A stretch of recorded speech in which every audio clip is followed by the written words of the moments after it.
All right, Shalom Akim. First and foremost, I want to give all praise and glory to Yahweh, Ba'ashem, Yahushai, Ba'ashem, Rekah Kodash.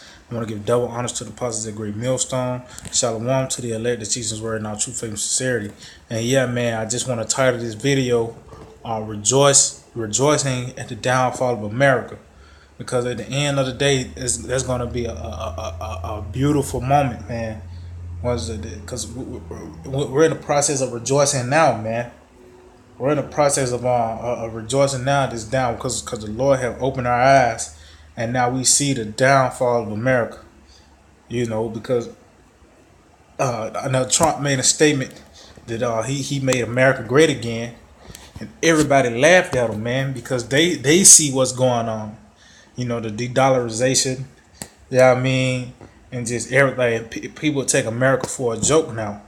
You got women and faggots in the military. Who else? Who else would take America serious, man? And we see this is excuse my French. This bitch is on her last leg, and the Lord's finna take this whole out, man. But let me just get a couple scriptures, man. This is Psalms chapter 58, and I'm gonna start at verse 6.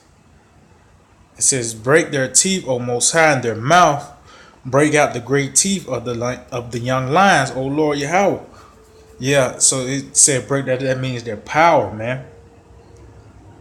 Yeah, I mean it said of the young lion, the great teeth of the young lion, because young that means he was in his prime, a young lion that is in his prime, and his great teeth. He yeah, I mean, because we at the height of midnight, we at the height of wickedness, you know, and the Lord is gonna take that power away from Esau, man, a so-called white man. It said, "Let them melt away as waters run continually. When he bendeth his bow to shoot his arrows, let them be cut and let them be as cut in pieces." Yeah, that's talking about those missiles, man. That lake of fire. It said, "As a snail which melteth, let every one of them pass away, like the untimely birth of a woman, that may not see the sun. Before your pots can feel the thorns, he shall take them away as with a whirlwind, both living and in his wrath." So the Lord, hey, them missiles, that's gonna be a heavy moment, man. Hiroshima and Nagasaki is we ain't gonna even know what that is, man. Cause these it tells you in matter of fact, let me get that real quick in Joel, I think it's like verse 4. Let's see now. Let's see.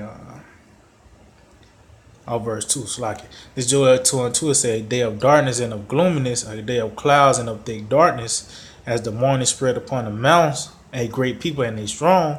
There have not ever been the like, neither shall be any more after it, even to the years of many generations." So yeah, there has never ever been a like of these nuclear missiles, man. They had like the atom bomb, but this is the hydrogen bomb, man. The nuclear missiles, man. Because I know the one missile the world largest missile that they ever tested, which we know is missiles out here that's killing it now with the SAR bomber, and they said that was like 100 times bigger than the one that was dropping in Japan, man. So imagine now, we got missiles out there that can take out the whole state of Texas, man. The Satan too, you know. But continuing on, this Psalms 58 in verse let's see, in verse 10, it said, "The righteous shall rejoice when he seeth the vengeance. He shall wash his feet in the blood of the wicked, so that man shall say, Verily there is a reward for the righteous. Verily he is a power that judgeth in the earth." Yeah, we're gonna rejoice when we see the vengeance. We're gonna rejoice when we see the downfall of America. We're gonna rejoice when we see those missiles hitting this bitch, man. Because because the Lord, we're gonna be changed. We're gonna have very, very great eyesight. We're gonna be able to see these people's faces, man. You know, all the way up in the sky, but you know, we're gonna be able to see certain people's faces. You know, matter of fact, I got two precepts behind there. Let's see, this Psalms chapter 91 and verse 8. It says, only with thine eyes shalt thou behold and see the reward of the wicked. Yeah, because the Lord, he rewarding us. You know, when he's come back, he rewarding everyone, man, for their works. And part of our reward is looking at you getting your reward, man. That's part of our reward, man. Matter of fact, other precept. This is Sirach 25 and verse 7. It says, there be 9 things which I have judged in my heart to be happy, and the 10th which I utter with my tongue. A man that have joy of his children, and he that liveth to see the fall of his enemy. So and we already understand that Solomon is the Lord of reincarnation, man. So one of the things that make his heart happy is to see to live to see the downfall of his enemy, man. Because you know, Lot, he was vexed every day, man, but he couldn't get that. Like I said, he had closure because he knew the place was getting destroyed, but ain't nothing like, you know, seeing the destruction of your enemies. Just like a great example, man, because you gotta consider every work of your how about Shemi outside. Hey, like execution, man. In today's society, you know, somebody might get the electric chair or the lethal injection.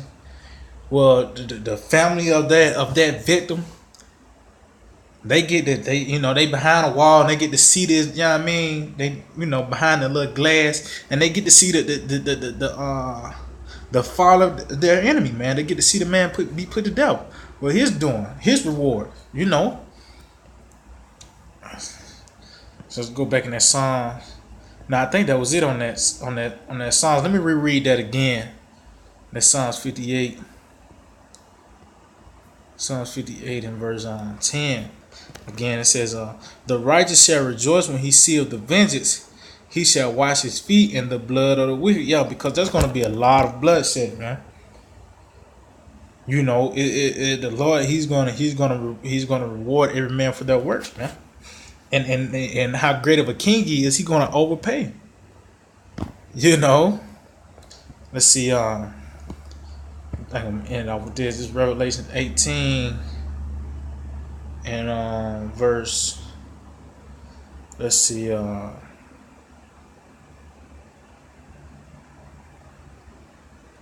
I start at verse.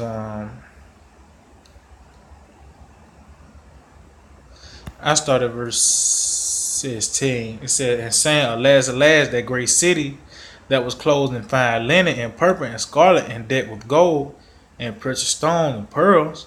Yeah, because this is a great kingdom, man. It's on the left hand side. This is one of the greatest kingdom on the left hand side. You know, dealing with the technology and shit like that. That warfare. You know, military. It was a great kingdom. You know, it said, for in 1 hour so great riches is come to naught, and every shipmaster and all the company and ships and sailors and as many as trade by sea stood afar off and cried when they saw the smoke of her burning, saying, what city is like unto this great city? Yeah, because this is the, cars and all types of shit, man. And then had that with King Darius, you know what I mean? Airplanes, all types of things, man. Cell phones. It was a great city, man. But it's wicked as hell, though, man. It was a great city unto the flesh. You know, it says, and they cast dust on their heads and cried, weeping and wailing, saying, alas, alas, that great city wherein were made rich all that had ships in the sea by reason of her coastline, for in 1 hour she is made desolate. So you see on one side, when they seen the destruction of America, they were crying and weeping and wailing, man, because that's the end of the line for them. Everything it tell they were made rich. They were all made rich by her, man. You know, and here go the balance right here. It said, "Rejoice over her, thou heaven, and ye holy apostles and prophets, for the Most High have avenged on Slacken. For the Most High have avenged you on her." So yeah, man, Yahweh Shema Shai, he telling us to rejoice, man. You know, because it's that balance. See, one side weeping and wailing, or you gotta have it, because when destruction comes deliverance, man. You know, just like, you know, you put something on a balance. You know, you get something. You know, certain things gonna, you know, weigh the same thing, but it's a balance, man. They're like, it's a black and it's a white, it's a light, it's a dark. You know, up, down. Well, it's the balance, man. Yahweh Shai have made one thing set against another. So you got one people that's crying on one side, but you got it said the heaven is the elect, man. Is rejoicing, man, because we understand that this is it right here, man. You know, we understand that the Lord. Matter of fact, I'm just ending off with this. This is Revelation 21 and verse 4. It said, "And the Most High shall wipe away all tears from their eyes, and there shall be no more death, neither sorrow nor crying, neither shall there be any more pain, for the former things are passed away." So that's why we're rejoicing, man. That's why we're in the process of doing that now. It tells you in Revelation 12, "Rejoice ye heavens, for the devil is come upon you with great wrath." That's how we know, man. You know, there's gonna be a heavy moment, but at the end of the day, in the back, you know, in the front of our minds, we know Yahweh. This is the work of Yahweh Shema Shai. He's coming, man. That's why we're in the process of rejoicing. And then once Esau finally grows some balls, and he comes down, which we already know is when the Lord get Esau the green light, that we're gonna rejoice, because we know that the devil have a short time, and the Lord cometh as a thief in the night, man. And he's gonna come sooner than what we believe. You know. But yeah, Aki, man, I just hope that we're edifying. Till the next time, I want to say shalom.